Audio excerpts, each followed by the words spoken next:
There's a tangible reminder of that November afternoon in Columbus right here on the Notre Dame campus. Here behind Alumni Hall on the South Quad stands a tree with special significance. It's a Buckeye tree, and it's still growing strong, as is the memory of the win over Ohio State in 1935. In terms of wins and losses, the high-water mark of Notre Dame football so far had to be the years immediately after World War II. The Frank Leahy victory machine compiled a 4-year mark of 36 wins, no losses, and 2 ties from 1946 through 1949. The class of 1950 at Notre Dame never saw their Irish lose from the time they were freshmen right through their senior season. But one game nearly did end up in the loss column.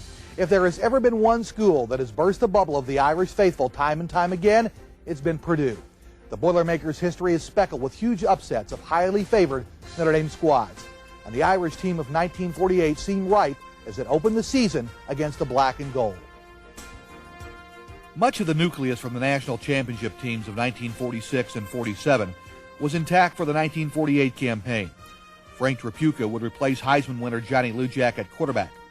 All-America linemen George Connor and Ziggy Zarobski were gone, but the majority of players from the 46 and 47 title teams were back for Frank Leahy. On a beautiful day before an overflow crowd at Notre Dame Stadium, the Irish go to the air early as Tripucka hits in Jim Martin for 25 yards to the Purdue 4.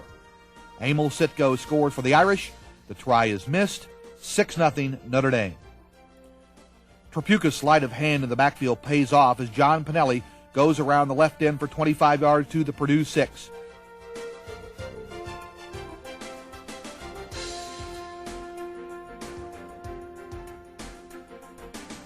Sitko scores again. It's 12-0. The extra point is again unsuccessful. The crowd is used to the Irish jumping to a lead, and today seems no different than many others since Leahy returned to alma mater. But Boilers quarterback Bob DeMoss is on target and leads his team right up the field. From 20 yards away, DeMoss connects with Neil Adams. The try is successful. It's 12-7 Irish at halftime. Purdue continues to use the momentum in the third quarter as Bob Agnew scores on a short burst through the left side. Notre Dame is now in an unusual position. Notre Dame trails, if only by a point, 13-12. The Boilers hold Notre Dame and drive to the Irish 35, where coach Stu Holcomb decides to punt.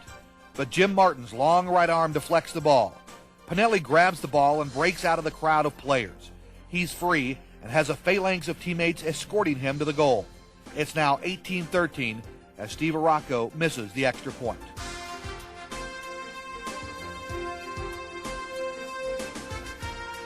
Notre Dame's Mike Swistowicz intercepts DeMoss deep in Purdue territory. The Irish settle for 3 as Aracco's 33-yard field goal is true. 21-13 Notre Dame. DeMoss fades again to throw and links up with Neil Schmidt for 55 yards before Terry Brennan makes the tackle at the 11.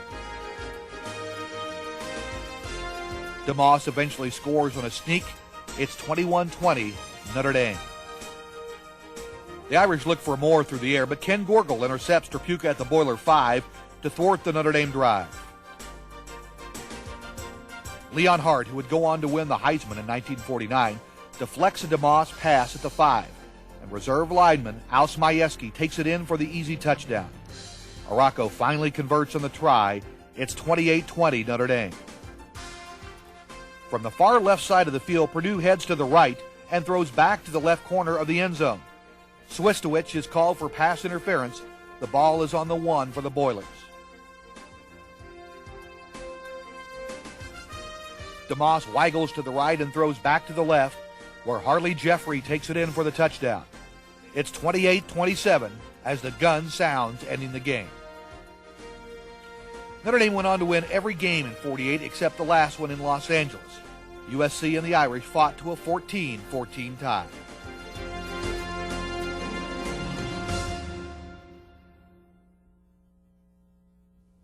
"1975 had to be one of the more remarkable seasons in Notre Dame football history for just about every reason, both positive and negative. Ara Parseghian resigned after the 74 campaign and was replaced by Dan Devine. And Devine had to start his coaching career with one of the most difficult tasks ever. The opening game was against Boston College on the road. It was moved to accommodate national TV. The Irish defeated the Eagles on September 15th. 5 days later, Notre Dame was back on the road taking on Purdue, a team that had defeated the Irish in '74. But Divine's team won at Ross-Age Stadium 17-0. 5 days into the season, Notre Dame was already 2-0. But even the most optimistic Irish fans were not prepared for what happened in the middle of October. A two-game road trip would see Notre Dame travel first to Chapel Hill, North Carolina, then to the Air Force Academy. There were restrictions on the size of travel squads in 1975, so Notre Dame would have to battle the heat and humidity of Carolina, then regroup for the altitude of Colorado Springs within the space of a week. The Tar Heels had been a popular Irish opponent, having played 15 games. Notre Dame held a record of 14-1 heading into the October 11th contest. In the first half, there was really only one scoring threat. Freshman Jerome Evans of Notre Dame breaks free on a 52-yard run into Tar Heel territory. But the Irish are not able to capitalize on the effort, fumbling away the opportunity.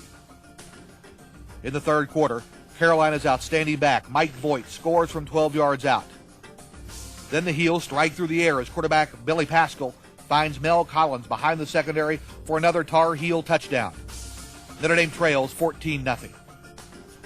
Irish quarterback Rick Slager brings his team back upfield, hitting wingback Mark McClain for a 13-yard gain. Al Hunter scores the first Notre Dame touchdown as he follows Al Wojak's block into the end zone. The Irish go for two, but the try fails. Notre Dame's defense hangs tough.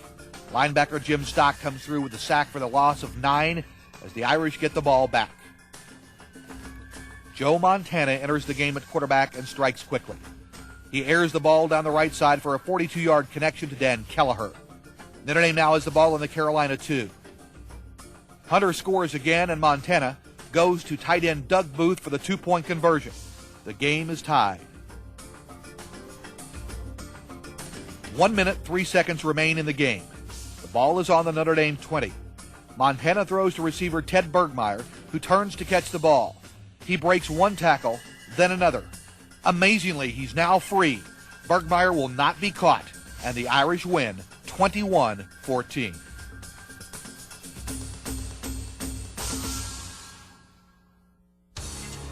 A trip to the Rampart Range of the Rockies awaits the Irish a week later. Air Force has a 3-0 lead when Falcons quarterback Mike Warden scores on a 16-yard run.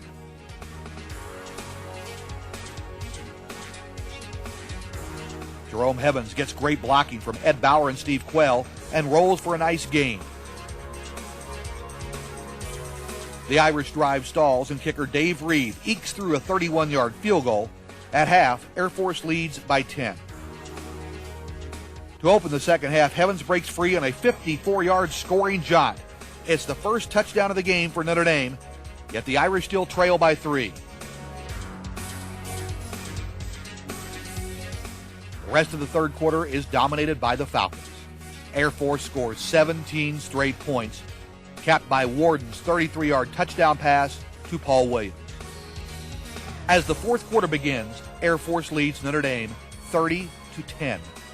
Can Montana rally his team again against such a big deficit in such a short amount of time?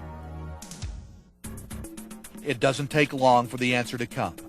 Montana finds tight end Ken McAfee for a 29-yard gain down the middle.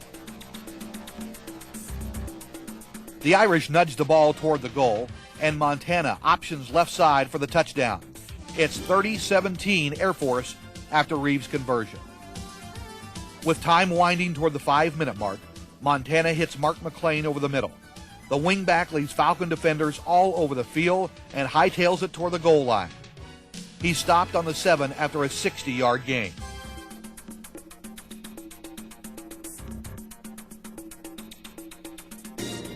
Devine and offensive coordinator Merv Johnson confer with Montana for the next play. It clicks for 6 as Montana finds McAfee in the end zone. 2 straight scores now make it a 6-point game, 30-24.